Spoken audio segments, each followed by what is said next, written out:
Olá, sejam bem-vindos a mais este vídeo a respeito de variáveis complexas. E hoje vamos iniciar falando sobre conjuntos no plano complexo. Então, vamos selecionar um ponto, Z0, e tomar o número epsilon real, positivo. Um disco aberto com centro em Z0 e raio epsilon é o conjunto de todos os pontos cuja distância a Z0 é menor do que epsilon. Então, se a gente fosse fazer o gráfico, né, dado um ponto Z0,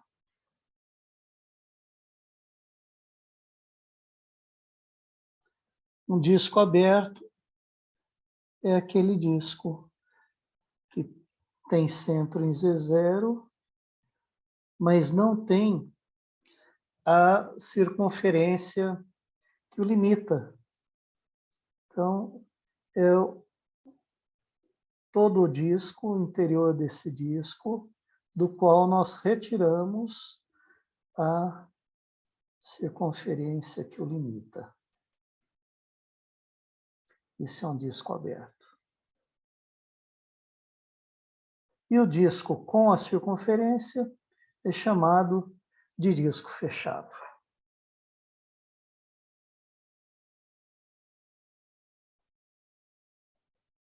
O disco aberto perfurado é aquele disco aberto em que nós retiramos o centro, o Z0. Então, é esse disco aberto do qual retiramos o Z0. Então, os pontos que estão nesse disco, os pontos Z,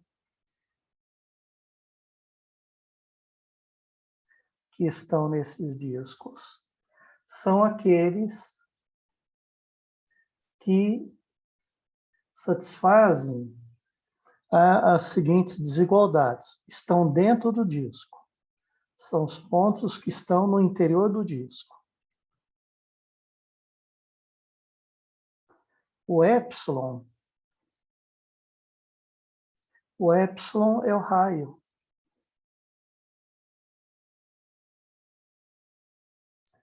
Esse disco. O epsilon é o raio. E o disco perfurado não tem o centro do disco. Então, a gente usa essa desigualdade para dizer que o Z é sempre distinto do Z0. Essa desigualdade aqui garante que o Z nunca é igual ao Z0.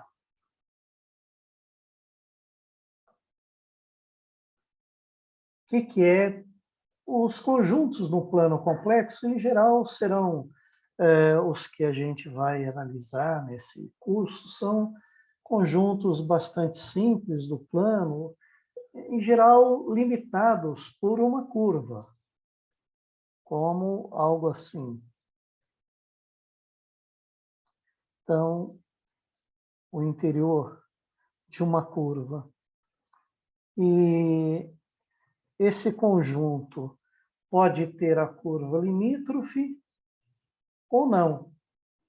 Pode ter alguns pontos da curva que o limita e outros pontos que estão na curva limítrofe e não pertencem ao conjunto, como por exemplo assim.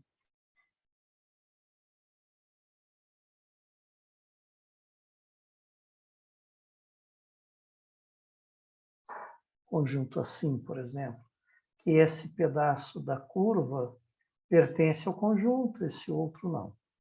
Bom, e aí vamos dar algumas definições.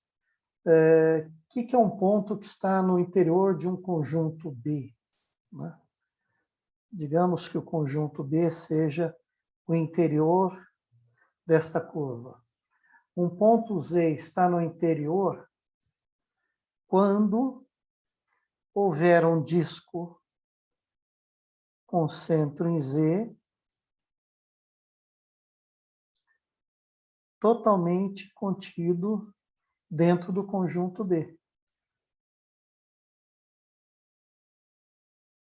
Então, isso que significa um ponto estar no interior do conjunto. Tem um disco aberto, totalmente contido em B.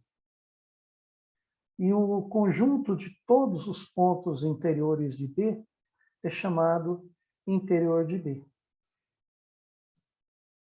E a gente diz que um conjunto é aberto se todos os pontos forem pontos interiores. Por exemplo, de conjunto aberto, seria o caso do disco limitado por essa circunferência, e esta circunferência não pertence ao conjunto. Todos os pontos que estão aqui dentro são pontos interiores.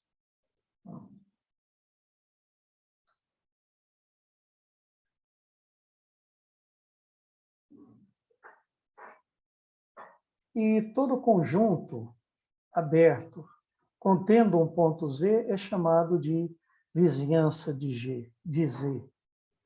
Então, se aqui está o Z e eu tenho um conjunto aberto, com Z no seu interior, ele é chamado vizinhança de Z. É um conjunto aberto contendo Z. E voltando um pouquinho, né? Conjunto é aberto quando todos os pontos são interiores. Como nós desenhamos aqui, esse disco sem a circunferência limítrofe. Os pontos, todos os pontos aqui dentro, por mais próximo que eles estejam aqui da fronteira, sempre há um disquinho aberto, com centro nele, totalmente contido no conjunto. Por mais próximo que esse ponto esteja da fronteira.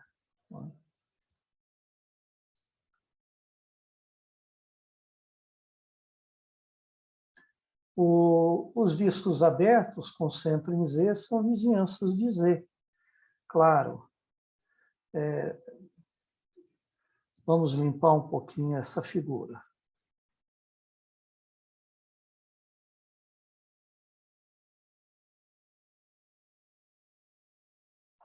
Imagine o ponto Z.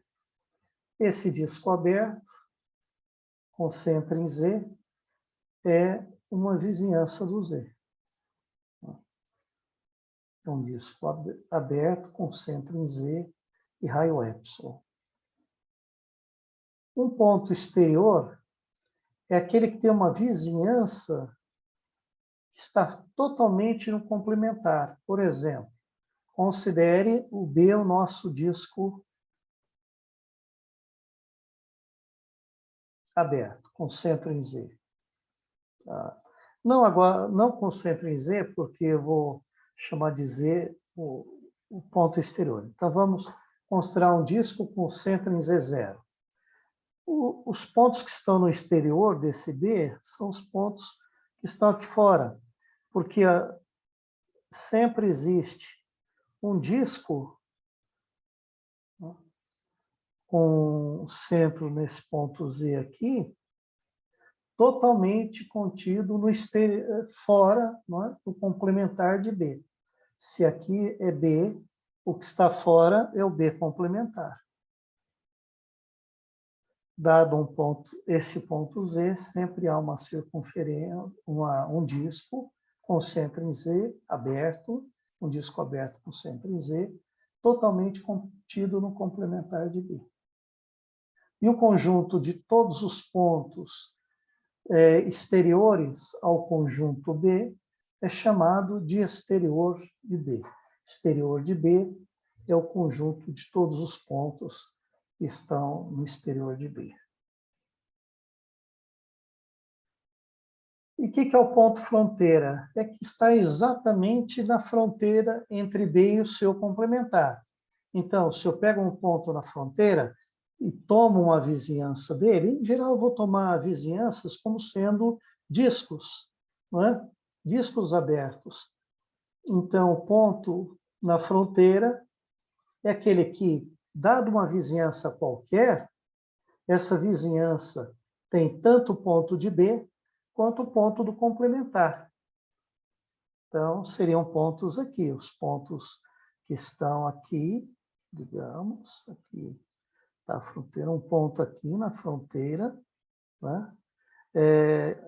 Nessa circunferência que limita o disco, ele é um ponto de fronteira, porque qualquer vizinhança desse ponto contém pontos de B e pontos do complementar de B.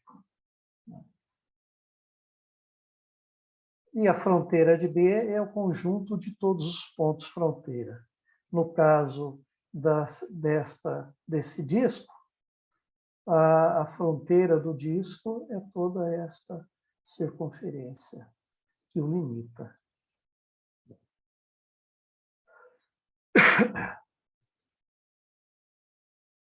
O que é um ponto de acumulação?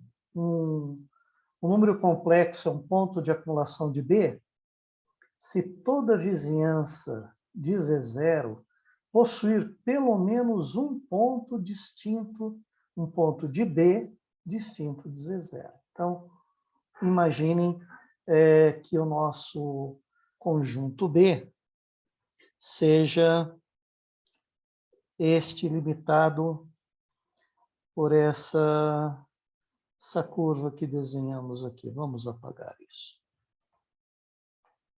Então, B seja a união da curva com o seu interior, né?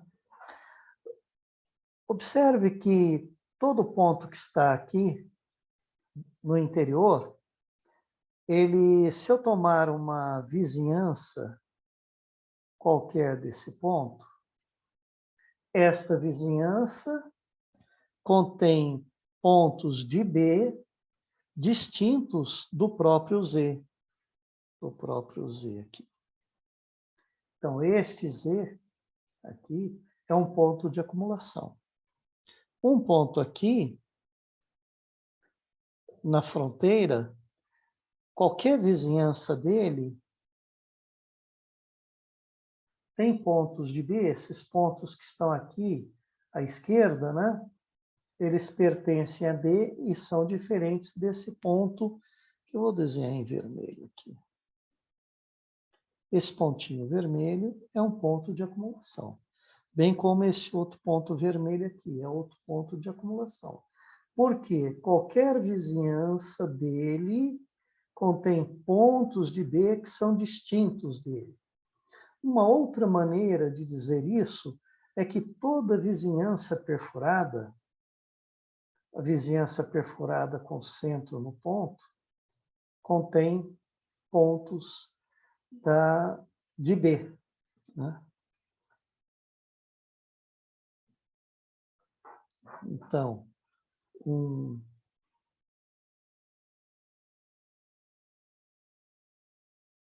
ponto.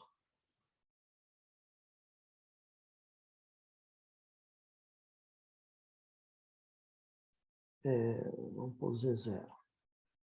É um ponto de acumulação.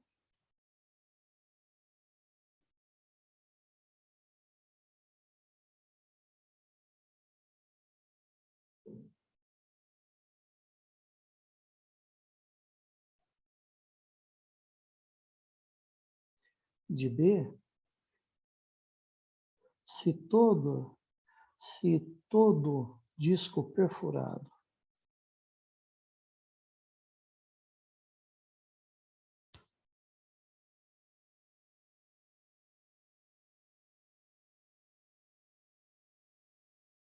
com centro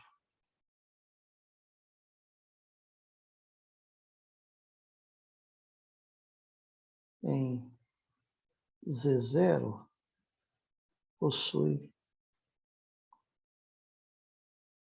ponto de B. Veja que o disco perfurado não contém o Z0, porque exatamente a gente tira o centro, né, no disco perfurado. E todo disco perfurado Às vezes a gente até coloca disco aberto perfurado, né?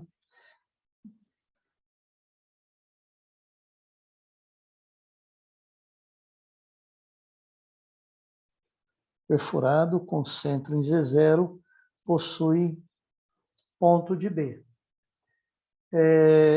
Um ponto aqui, por exemplo, não é ponto de acumulação. Por quê? Porque existe um disco perfurado com centro nele que não tem nenhum ponto de B. Então, esses pontos que estão afastados aqui de B não são pontos de acumulação. E outra coisa importante é o seguinte,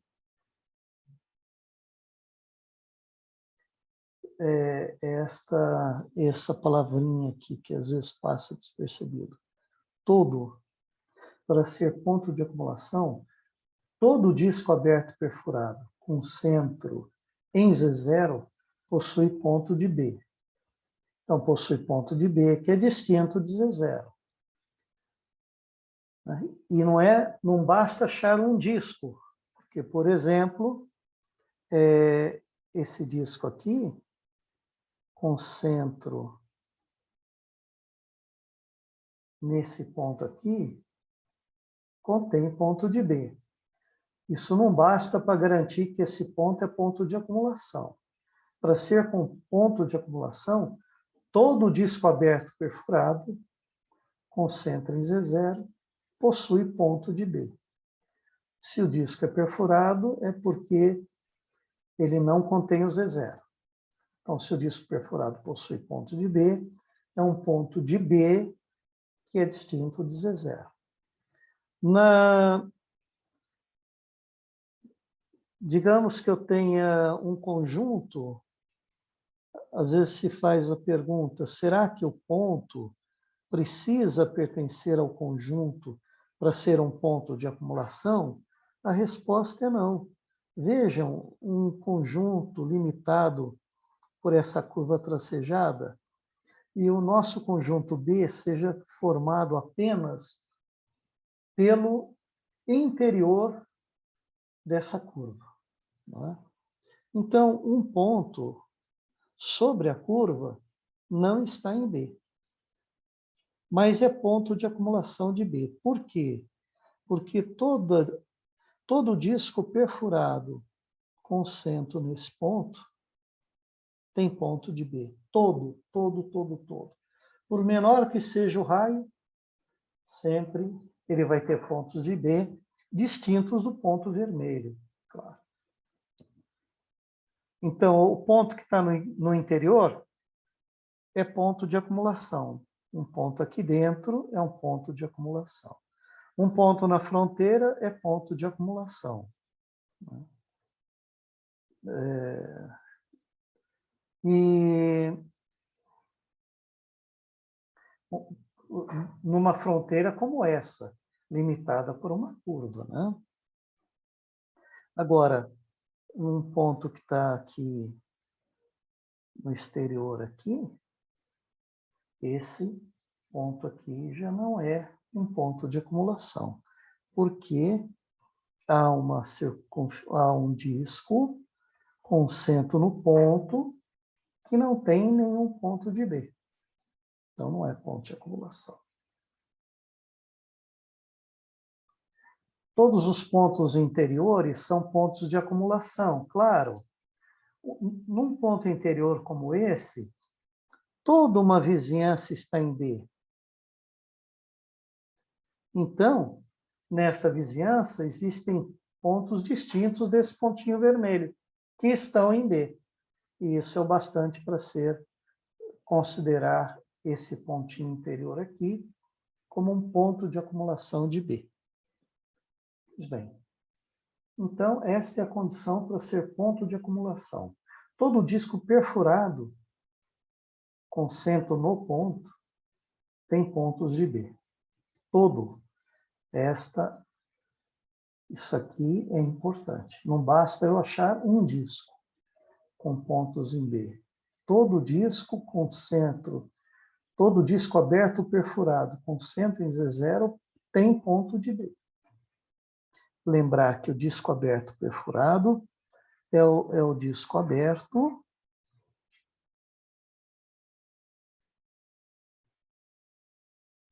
do qual nós retiramos o centro. Retiramos o centro.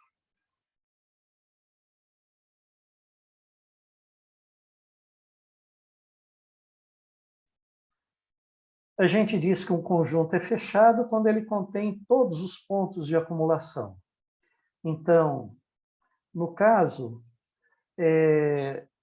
o conjunto limitado por uma curva, um conjunto B formado pela curva e pelos pontos interiores, ele é fechado, porque contém todos os pontos de acumulação. Quais são os pontos de acumulação de um conjunto formado pela curva e o seu interior? São os pontos da curva, que são pontos interiores. Os pontos da curva, aliás, são pontos de acumulação. Os pontos da curva são pontos de acumulação. E os pontos interiores são pontos de acumulação. Então, B, formado pelo interior da curva, unido com a curva, é fechado, porque todos os pontos de acumulação de B pertencem a ele. Diferentemente, por exemplo, de um conjunto B limitado por uma curva e formado apenas só pelos pontos que estão no interior de B. Os pontos da curva não estão em B, mas são pontos de acumulação. E um conjunto assim, vamos imaginar uma curva fechada.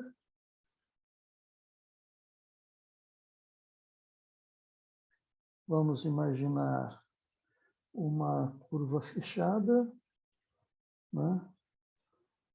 Limitando uma certa região.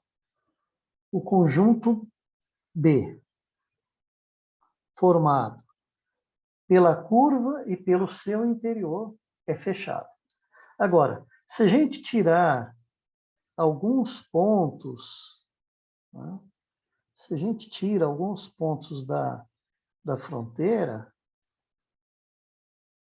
aí ele deixa de ser fechado. Ele passa a ser aberto, porque os pontos da fronteira são pontos de acumulação e, em particular, esses que estão nesse pedaço aqui não pertencem a B. Digamos que os pontos da curva que limita daqui até aqui não estejam em B. Então, este ponto é um ponto de acumulação e não está em B. Então, esse conjunto B, ele não é um conjunto fechado. Para o conjunto ser fechado, ele tem que conter todos os seus pontos de acumulação.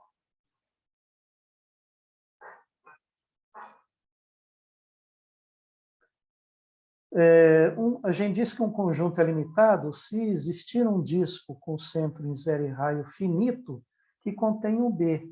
Então, é o seguinte, a gente está com o zero aqui, por exemplo, zero, e temos um conjunto aqui. Esse conjunto, ele é limitado. Por que que ele é limitado? Ele é limitado porque eu posso tomar aqui uma circunferência com centro no zero e que contém o B no seu interior, conjunto B no seu interior. Essa circunferência grandona que contém o B no seu interior. Então, ele é limitado. Conjuntos que são ilimitados. Por exemplo, uma faixa infinita no plano. É ilimitado.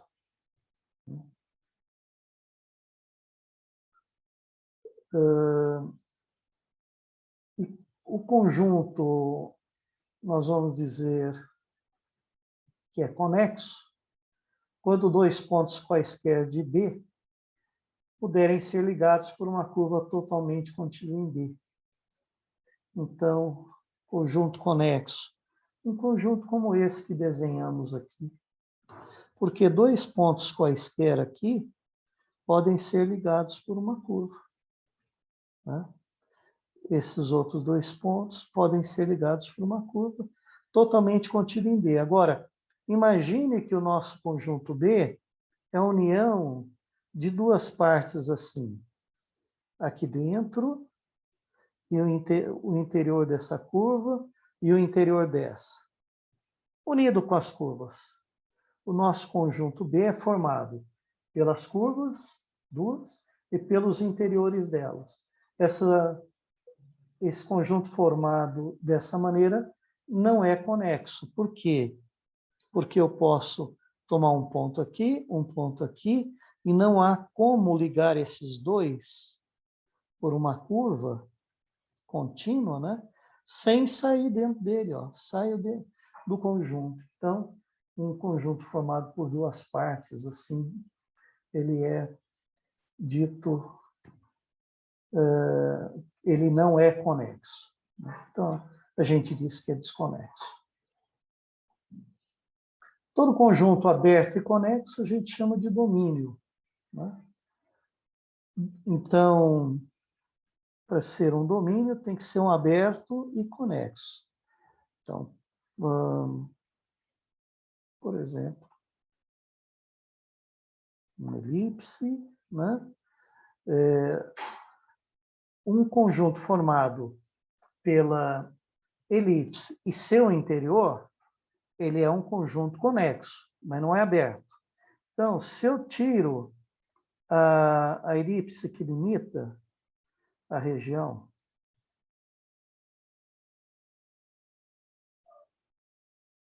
se eu tiro a elipse, ele passa a ser aberto.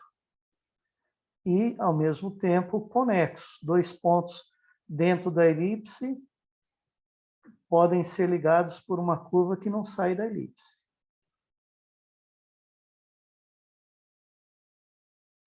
Então, dois pontos aqui podem ser ligados, né? Dois pontos aqui dentro podem ser ligados por uma curva. Aqui até podem ser ligados por segmento de reta totalmente contido dentro do meu conjunto. Então, esse é um conjunto aberto e conexo, a gente chama de domínio. E região é um domínio ao qual a gente uniu todos, alguns ou nenhum ponto de fronteira. Ou seja, um domínio é uma região. Ou, então, por exemplo, um domínio em que eu anexei esse pedaço da fronteira aqui. Esse conjunto, que eu anexei esse pedaço ao conjunto, é uma região.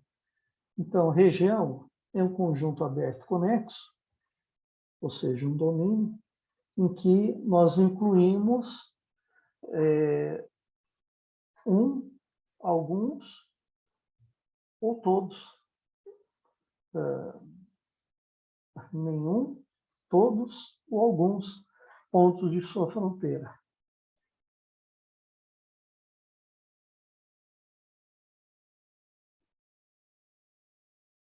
E, nesse momento, ficamos por aqui e apresentamos todos os conceitos necessários a respeito de conjuntos de pontos para falar em limite de funções complexas. Por enquanto, então, ficamos por aqui nesse vídeo. Até breve a todos.